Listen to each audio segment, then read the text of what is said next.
우리가 지난 시간에 공생애에 대해서 했잖아요. 공생애에 대해서 했는데 사실은 이렇게 예수님의 탄생의 이야기, 어린 시절의 이야기는 예수님이 앞으로 어떤 사역을 하실 것에 대한 예표라고 하면, 공생애라고 하는 것은 이제 예수님이 십자가 부활 사건 이후에 만들어지는 교회들이 무엇을 해야 되는지를 보여주는 예표라고 볼 수가 있죠. 그러니까 예수님의 사역이라고 하는 것에서 가장 우리가 중점적으로 봐야 되는 것은 십자가와 부활과 승천의 이야기.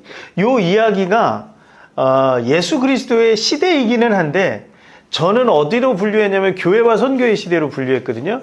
그 이유가 뭐냐면 예수님의 십자가와 부활과 승천의 이야기가 곧 교회를 의미해요. 그러니까 그 사건으로 인해서 교회가 생긴 것이지 공생의 사건으로 인해서 교회가 생긴 것은 아니다. 그러니까 우리가 가장 중요한 것은, 우리가 예수 그리스도를 믿었을 때 십자가와 부활 사건, 그것을 경험하고 난 뒤에 비로소 우리가 교회의 일원으로 살아갈 수 있는 것이, 예수 그리스도의 그리스도인으로 살아갈 수 있는 거지, 처음부터 그리스도인으로 살아간다라고 하는 것은 불가능하다. 그랬을 때 교회와 선교의 시대에서 우리가 첫 번째 알아야 될 것은 뭐냐면 십자가와 부활과 승천의 이야기를 알아야 된다라고 하는 거죠. 이 십자가와 부활의 의미가 가지고 있는 것을 보면 한번 같이 읽어볼게요. 여기 앞에 시작. 십자가와 부활은 인간을 억압하고 있는 죄와 사망의 사슬을 끊고 온전한 회복의 길을 열어놓은 사건이다. 이게 죄와 사망의 사슬을 끊는다고 그랬잖아요. 그럼 죄와 사망은 언제 우리에게, 인간은 언제부터 죄와 사망의 사슬에 매이기 시작했죠? 인간은 언제 죄와 사망의 사슬에 매이기 시작했죠? 아담과 하와의 타락 사건 이후에. 그렇죠? 우리가 첫 시간에 배운 거잖아요. 그 창조 시대 첫 시간에 우리가 이걸 했잖아요. 그러니까 인간을 억압하고 있는 그 아담의 원죄들, 그러니까 죄와 사망의 사슬이 여전히 인간을 이렇게 억제고 있는 거잖아요. 병에 들었을 때 가장 두려워하는 것은 죽음이란 말이에요. 그렇죠? 그리고 죄라고 하는 것의 양심의 가책에 의해서 우리는 끊임없이 죄라고 하는 것을 짊어지고 살아가죠. 그게 인간이 가지고 있는 기본적인 속성 중에 하나인데, 그러한 죄와 사망의 사슬을 끊는다라고 하는 것은 어떤 것을 회복한다라는 거냐면, 여기서 온전한 회복이라고 했잖아요. 완전한 회복이 아니라 온전한 회복을 의미하잖아요.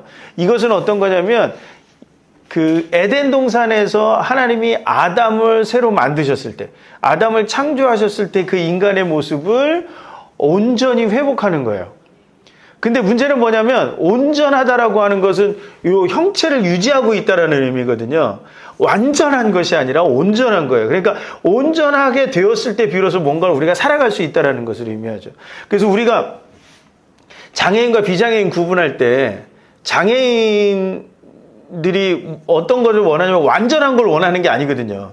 온전하게 좀 살아갈 수 있는 거예요. 그때 온전하다라는 말을 쓰거든요. 어느 정도의 삶을 누릴 수 있을 때 이걸 온전하다라고 얘기하기 때문에, 십자가와 부활 사건을 통해서 우리는 온전히 그리스도의, 그러니까 죄와 사망의 사건 이전, 그러니까 아담과 하와가 에덴 동산에서 활동하던 그 시대의 모습과 같은 모습으로 회복되었다라는 것을 의미한다라는 거예요. 그러니까 그 길을 열어놓은 거죠. 이제 십자가와 부활 사건을 통해서 우리는 그리스도인으로, 하나님의 백성으로서 삶으로 걸어갈 수 있는 자격이 주어진다는 것을 의미한다는 거예요. 그랬을 때에 십자가와 부활과 오늘 승천의 이야기까지거든요. 그것은 어떤 의미를 갖냐면, 십자가는 죽음 안으로 들어가는 거고, 부활은 죽음 안에서 죽음 바깥으로 나오는, 그래서 부활을 뭐라고 얘기해요? 승리했다라고 얘기하는 거예요. 예수님이 십자가 사건에만 있었다라고 하면 승리했다라는 표현을 못 쓰게 되겠죠. 그런데 십자가의 죽음은 아까 얘기했던 죄와 사망의 죽음을 의미하는 거예요. 부활은 뭐예요? 죽음 밖으로 나왔다는 얘기는 새로운 인간으로서의 회복을 의미하는 거고, 승천은 뭐냐면 예수님이 모든 사람과 함께하고 계신, 승천은 우리가 하늘로 올라가는 것만을 생각하는데 그거 아니라, 하늘로 올라가는 게 승천이 아니라 살아계셔서 우리와 함께한다라고 하는 것이 더 중요한 의미예요. 그래서 모든 사람에게 예수님이 함께 계신다는 의미로서 승천의 의미, 이게 교회의 모습이라고 하는 거죠. 그러니까 그런 의미로 하는데요. 그럼 한번 십자가 사건부터 한번 쭉 가볼까요? 십자가 한번 같이 읽겠습니다. 시작. 죄의 대가를 대신 지불하기 위해 죽음 안으로 가시다. 그러니까 십자가잖아요. 이 십자가가 죄의 대가를 지불하기 위해서 누군가 죽어야 되는데 그것은 이미 레위기에서 우리가 알고 있죠. 제사를 지낼 때 어린 양을 잡아서 제물로 드릴 때 우리의 죄가 속죄되는 속죄제 그 제사가 있었잖아요. 그것처럼 그것이 십자가 사건에 적용됐다라는 것을 의미하죠. 그래서 죄의 대가를 대신 지불하기 위해서 죽음 안으로 가시다. 그래서 어린 양이라고 본인이 표현을 하시잖아요. 세상죄를 세례 요한이 얘기해서 세상죄를 지고 가는 하나님의 어린 양이로다라고 하는 것은 그 말 자체가 십자가를 의미하는 것으로 받아들였고 예수님도 그런 의미에서 십자가를 지신 것으로 했다라는 거죠. 그런데 가만히 생각해 보세요. 그 속죄제는 그냥 죽어가지고 각 떠가지고 다 태워버리는 거거든요. 근데 속죄제의 어린 양은 그런 모습인데 화목제, 속죄제가 다 비슷한 모습을 했는데 십자가는 좀 다르잖아요. 십자가는 일단 옷을 다 벗겨서 태형을 가하고 옷을 벗긴 게 수치심이라고 하는 게 있거든요. 십자가에 매단다라고 하는 것은 산채로 다는 겁니다. 죽은 사람은 십자가에 다는 게 아니라 살아있는 모습으로 모든 옷을 벗겨 수치를 당하게 하고 부끄럽게 하고 그 다음에 가장 고통스럽고 가장 잔인하게 죽는 게 십자가거든요. 그러면 예수님은 왜 십자가를 선택하셨느냐고 하는 거예요. 십자가를 선택하신 이유가 뭘까요? 십자가를 선택하신 이유가 다른 것도 있는데 다른 사형법도 있거든요. 예를 들어서 바울 같은 경우는 목이 잘려 죽었거든요. 도끼에 목이 딱 잘려 죽었거든요.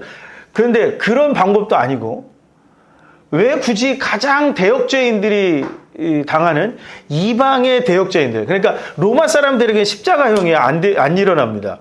그러니까 노예들이나 이방 민족, 로마 이외의 민족에서 반란 사건이 일어났을 때 그 수괴들을 죽이는 것이 바로 십자가 사건인데, 그러면 이 십자가를 예수님이 선택하신 이유, 다른 것이 아니라 그 가만히 보면 우리가 알고 있는 게 있죠.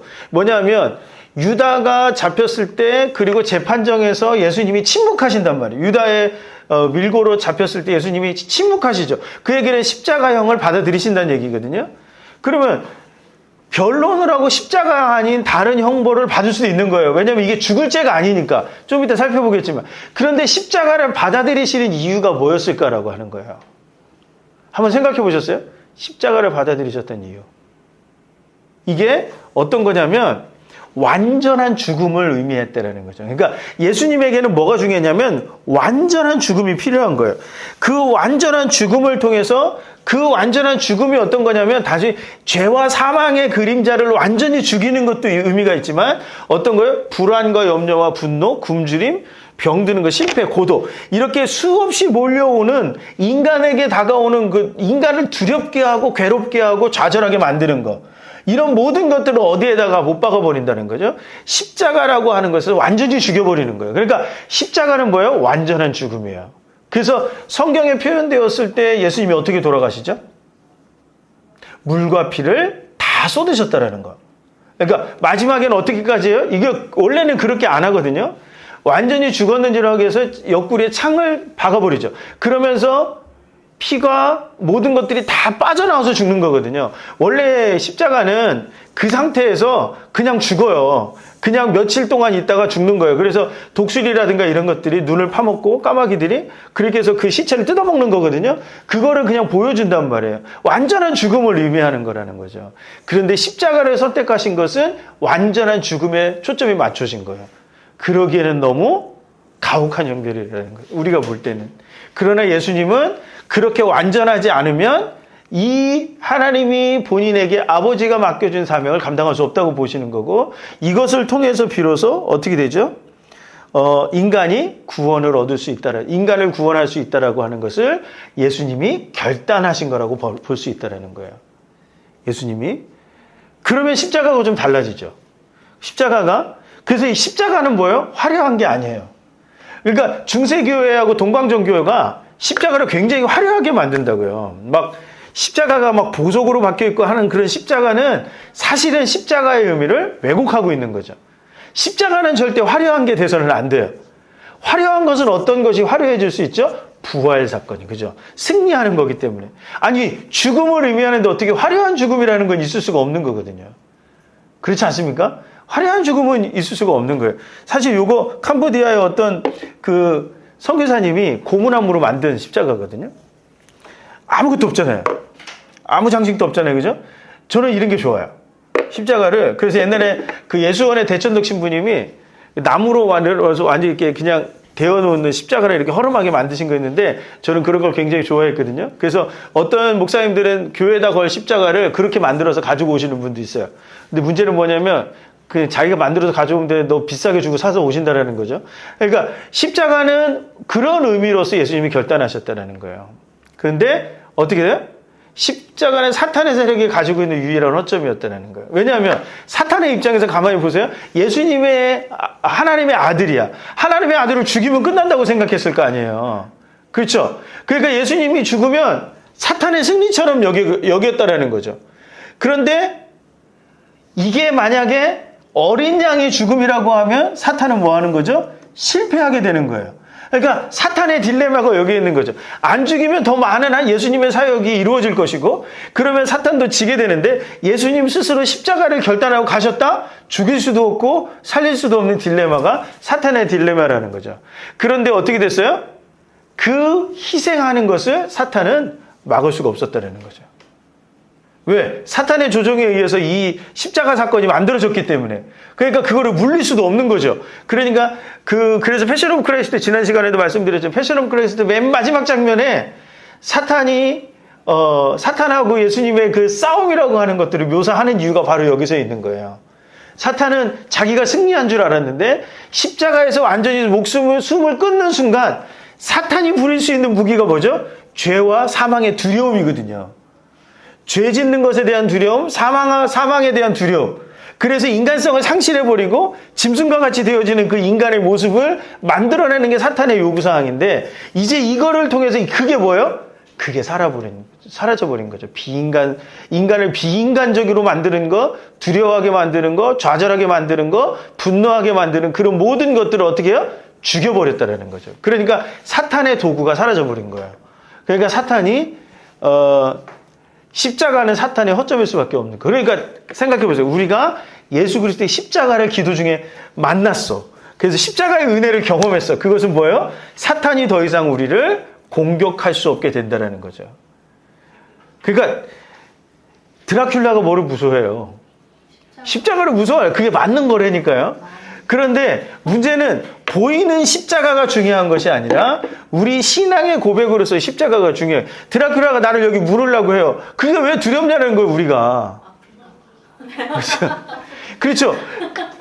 사탄은 그 드라큘라 자체를 무섭게 만들지만 예수 그리스도의 십자가는 그것조차도 우리를 두려움에 빠지지 않게 만든다는 거죠. 그러니까 십자가를 경험한 사람은 더 이상 두려워하지 않습니다. 분노하지 않습니다. 그러니까 어떻게 해요?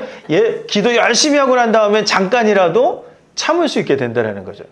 3번, 4번 자꾸 했을 때가 문제지 처음은 참는다니까요. 은혜를 많이 받으면.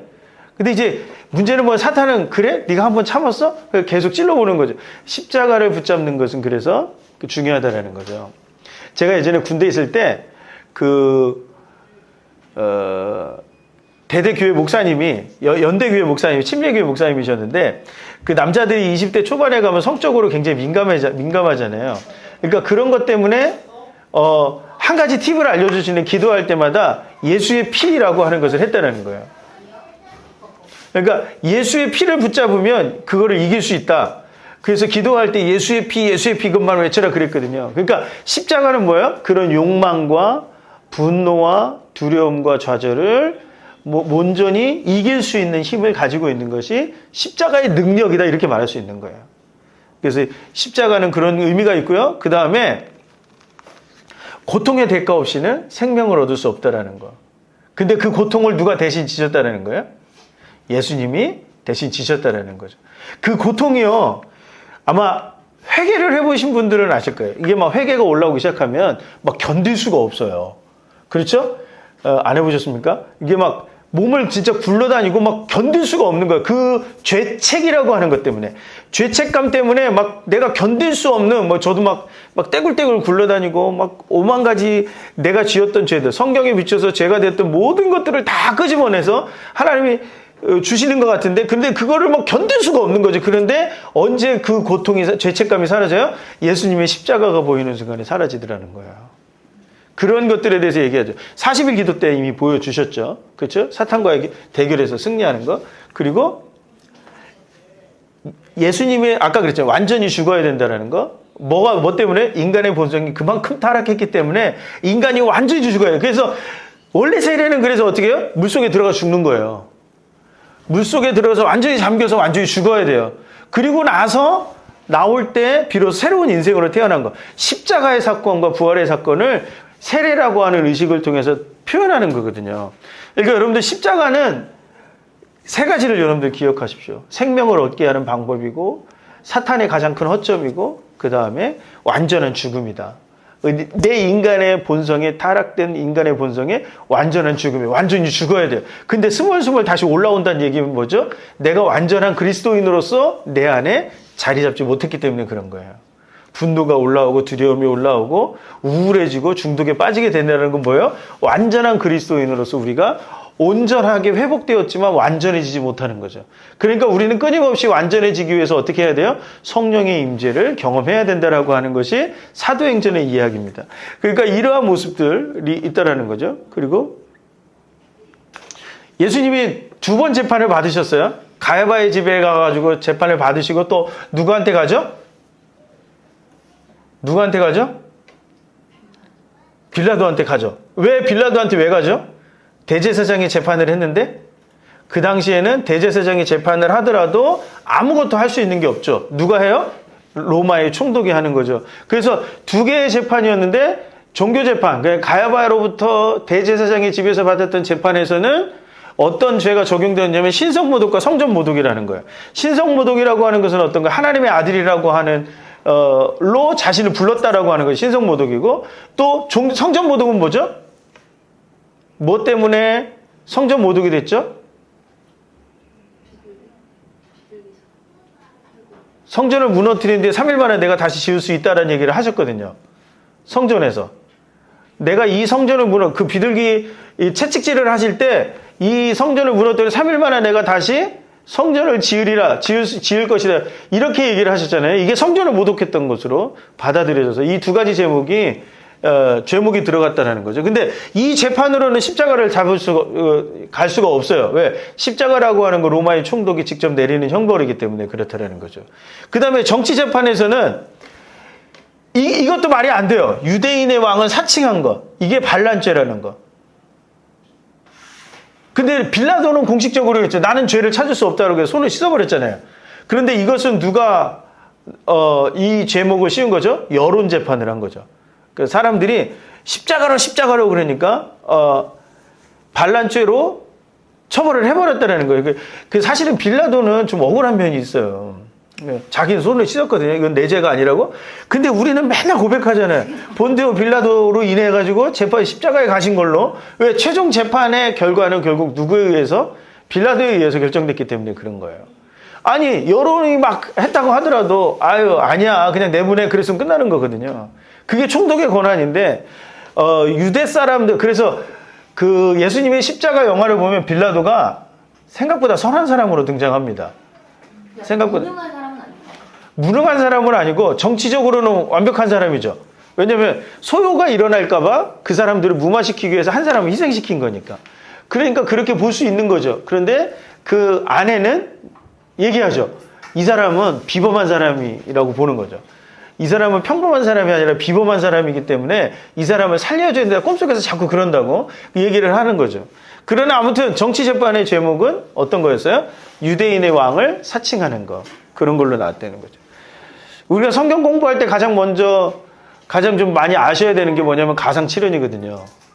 외우라고는 하지 않겠습니다. 기본적으로 어떤 말씀을 하셨는지 한번 읽어봐요. 첫 번째 뭐라고요? 이게 순서입니다. 7가지 순서예요. 했던 순서. 첫 번째, 누가복음 23장 34절입니다. 시작. 아버지 저를 사하여 주옵소서. 자기들이 하는 것을 알지 못함이니이다. 자, 이 말을 똑같이 했던 사람이 있어요. 누구죠? 사도행전에서. 그쵸. 그 사람, 그쵸. 그 사람. 누구죠? 스데반이 그러죠. 스데반이 똑같이 하죠. 그리고 이 스데반과 같이 이러한 것을 이렇게 말하지는 않지만 그냥 이렇게 죽는 거. 십자가의 죽음이라고 하는 것은요. 남을 때려 잡아가지고 나의 의를 드러내는 게 아니에요. 내가 죽음으로 말미암아 의를 드러내는 사건이 십자가 사건이거든요. 그러니까 이 첫 번째 발언이라고 하는 것은 굉장히 큰 의미가 있는 거예요. 이거는 이 인류의 역사에서 이런 것을 찾아보기가 어려워요. 두 명만 얘기를 합니다. 예수님도 얘기하셨지만 스데반도 얘기를 하시죠. 그리고 초대교회를 따라가려 예수님을 닮고자 했던 많은 순교자들 중에는 실제로 이렇게 기도하고 죽는 사람들이 굉장히 많이 등장합니다. 그러니까 우리나라 3.1운동도 이것을 따라한 거예요. 사실은. 기독교인들에겐 당연하게 이렇게 가야 되는 것으로 받아들여졌다는 거죠. 자, 두 번째 23장 43절 시작. 오늘 내가 나와 함께 낙원에 있으리라. 누구한테 한 얘기죠? 그렇죠. 옆에 있는 강도한테 얘기한 거죠. 한 놈은 저거 봐, 나도 우리를 한번 끄집어내봐 이렇게 얘기했는데 어떻게 네가 그런 말을 할 수 있느냐? 아버지여, 그 예수님한테 부탁을 하죠. 낙원에 가실 때 나를 기억해 달라고. 그랬을 때 오늘 네가 나와 함께 낙원에 있으리라 이렇게 얘기하는 거죠. 말씀하시는 거죠. 자, 그리고 세 번째 요한복음 19장 26절 27절 시작. 어머니에게 어머니 아들입니다. 요한에게 내 어머니입니다.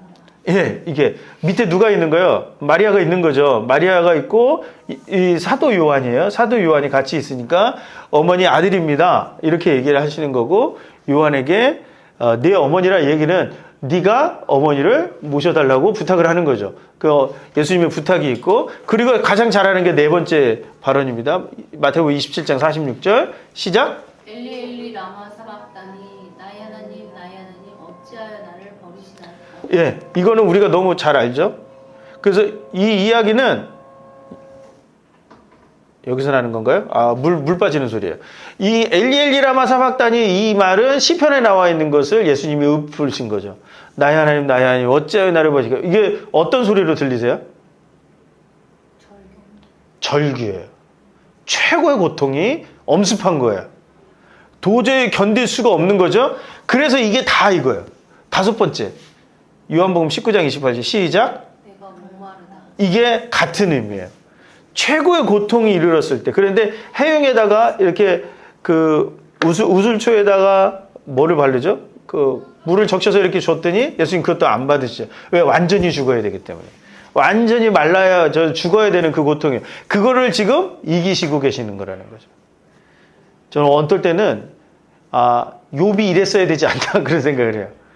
욥에게 원하셨던 것도 이런 모습이 아니었을까. 근데 욥은 아니죠. 욥은 못 견디죠, 사실은. 그러면서 오히려 친구들이 왔을 때 그때 그 친구들과의 이야기 속에서 하나님을 고백하게 되고 견디는 거거든요. 인간은 도저히 혼자 견딜 수 없는데 예수님 혼자 견디시는 거예요. 그리고 여섯 번째 요한복음 19장 30절 뭐라고요? 내가 다 이루었다. 뭘 이룬 거예요? 죽음을 이루는 거죠. 하나님이 맡겨주셨던 사명을 다 이루었다라고 말씀하시는 거예요. 그리고 마지막으로 뭐라고요? 시작. 아버지여 내 영혼을 아버지 손에 맡깁니다. 아버지여 내 영혼을 아버지 손에 맡깁니다. 이것도 참 재밌는 게 뭐냐면 십자가는 며칠 걸린다고 그랬잖아요. 사람 죽는데. 근데 예수님은 언제? 그 순간에 얼마 안 돼가지고 십자가에 다신 지 얼마 안 돼서 돌아가신 거예요. 이게 안 맞는 이야기예요. 그리고 몇 시간 있다가 죽었는지 살았는지 모르니까 어떻게 해요? 창으로 찔렀다? 이게 안 맞는 얘기라고요. 십자가는 그냥 달아놓고 그냥 가면 돼요. 달아놓고 가는 거예요. 이미 이 양쪽에 이런 대못을 여기에다 양쪽 손과 발에다 묶고 여기에다가 그 면류관을 씌워놨기 때문에 피가 다 빠진다고요. 그리고 그 독수리나 까마귀 떼가 와서 뜯어먹는다고요. 그래서 눈이 없어요. 원래 그 저기는. 그러니까 이게 지금도 이런 형벌이 있어요. 지금은 없죠. 근데 예수님이 죽은 거 흉내 내려고 테러리스트들이 죽이는 경우는 있습니다. 저런 식으로. 근데 지금 뭐 그렇게 하진 않죠. 지금 총이 있는데 왜 그렇게 죽여요? 총이 있는데 저렇게 죽일 이유가 하나도 없죠. 그 쉬운 방법을 두고. 그리고 예. 고통을 이건 되게 고통스럽게 주는 거 처참하게. 이거는 예수님이 받으신 고통은 일반 십자가에 달린 사람보다 그 배의 고통인 거죠. 근데 만약 예수님 시대에 총으로 이렇게 죽였으면 어땠을까? 총이 없을 때 오신 거죠. 예, 총이 없을 때 오신 거죠. 굳이 상상할 이유가 하나도 없죠. 예. 총이 없을 때 오신 거니까. 예. 예, 가상 7원이 그렇고 그 다음에 3일 뒤에 뭐 하시죠? 금요일날 돌아가셨는데 왜 3일일까요? 주일날 부활하셨는데. 다시 지옥에서 이상. 이틀이잖아요. 원래 보면 이틀 뒤에 부활하신 건데 3일 뒤라고 우리는 얘기하잖아요. 사흘 뒤에 부활하셨다고 하잖아요. 그게 왜 시간상으로 그렇게 나올까요?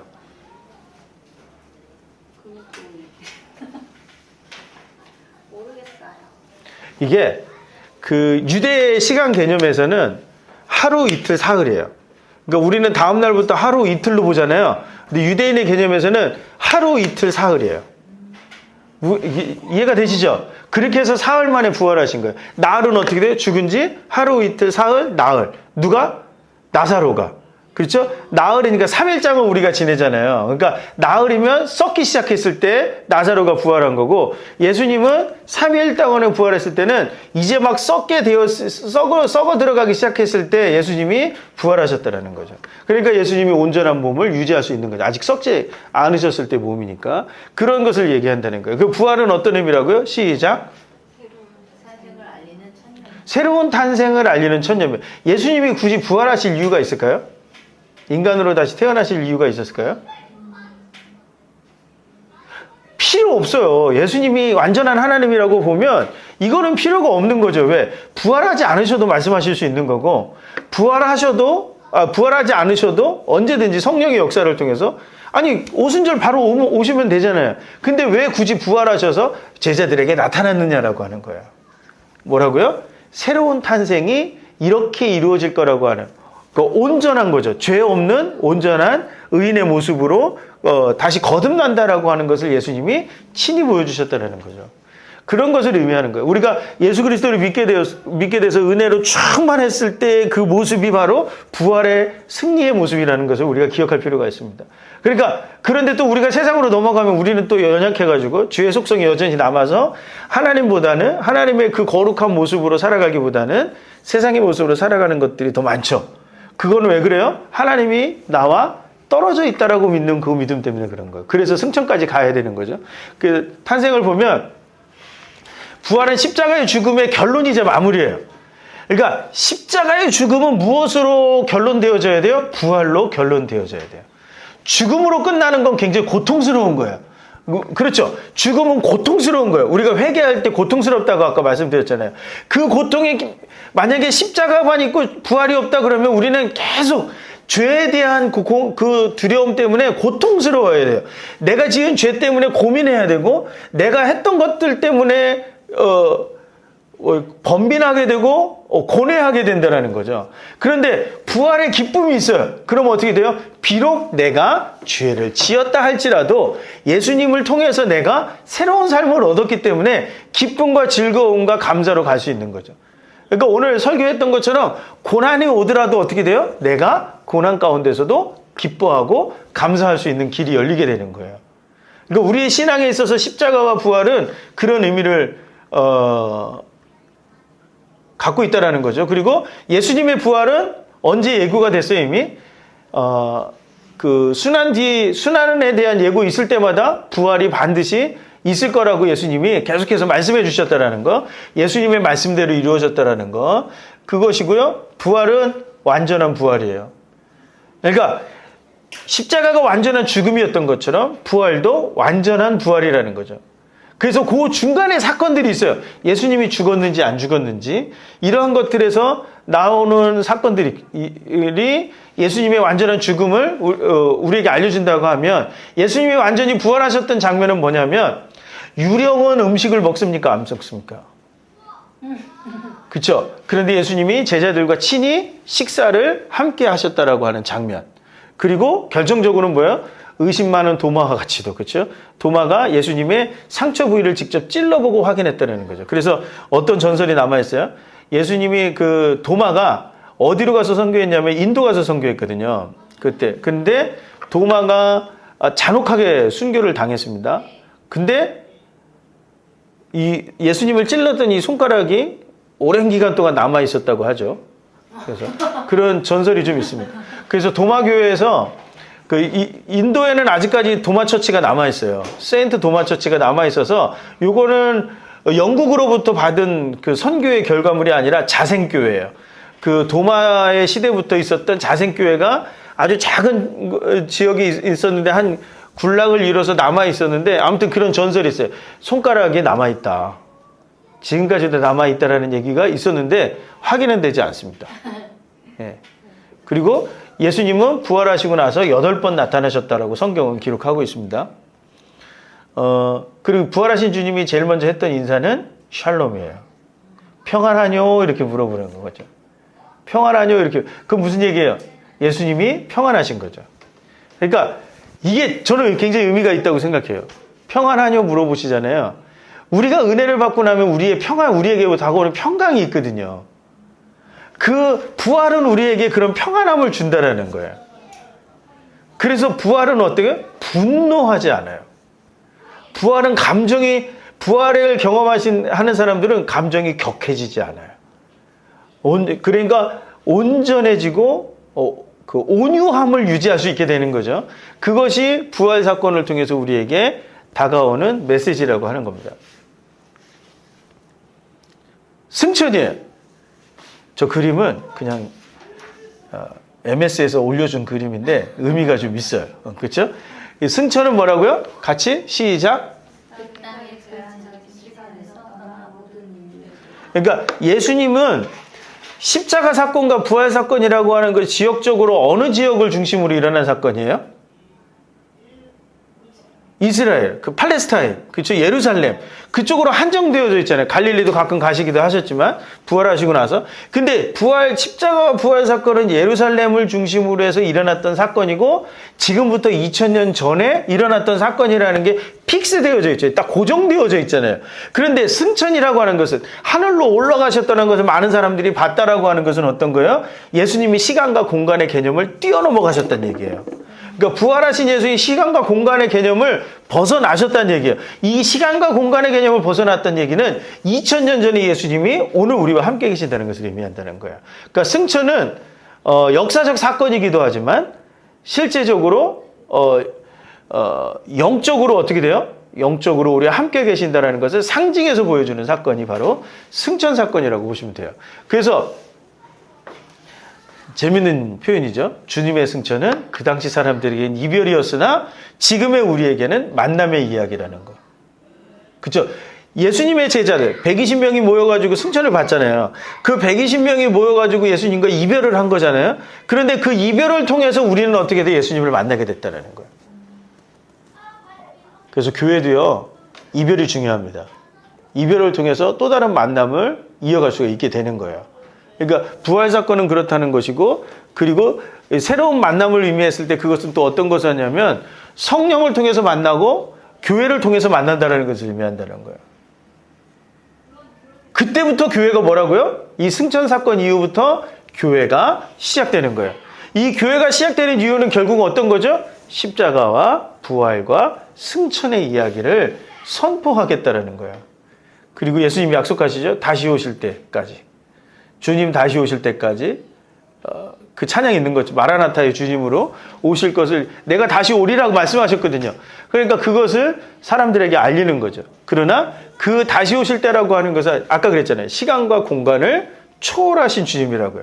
그것은 이 시대에 올 수도 있고 이후의 시대에 올 수도 있고 그것은 하나님이 정하신 때에 임하는 거죠. 시간과 공간을 넘어가신 분이세요. 그 시간과 공간 안에서 오시는 거기 때문에 우리의 죽음과 함께 예수님이 오실 수 있는 거죠. 그래서 우리는 죽으면 천국 간다라고 얘기를 하는 거예요. 하나님 나라에 임한다라고 얘기하는 거예요. 누구를 만나는 거예요? 예수님을 만나는 거거든요. 그렇게 우리가 이해를 할 필요가 있다.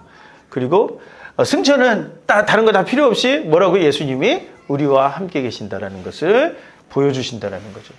어떤 식으로 이제 우리가 만날 거예요? 성령을 통해서, 교회를 통해서 만나게 될 거예요. 성령을 통해서는 1대1로 직접적으로 만나는 것이고, 교회를 통해서 만나는 것은 우리의 삶 속에서 우리의 공동체가 하나님이 함께 계신다는 것을 교회를 통해서 증명해 주는 것을 의미합니다. 그러니까 좀 다르죠. 성령의 역할과 교회의 역할이 조금 다른데, 교회는 성령의 역사를 통해서 만들어지는 거죠. 그게 바로 교회의 시대가 시작되는 것을 의미합니다. 12제자 이름 아시죠? 왜 12제자를 여기다 집어넣었을까요? 자, 신약의 시대는 누구로부터 시작하죠? 예수님으로 시작하죠.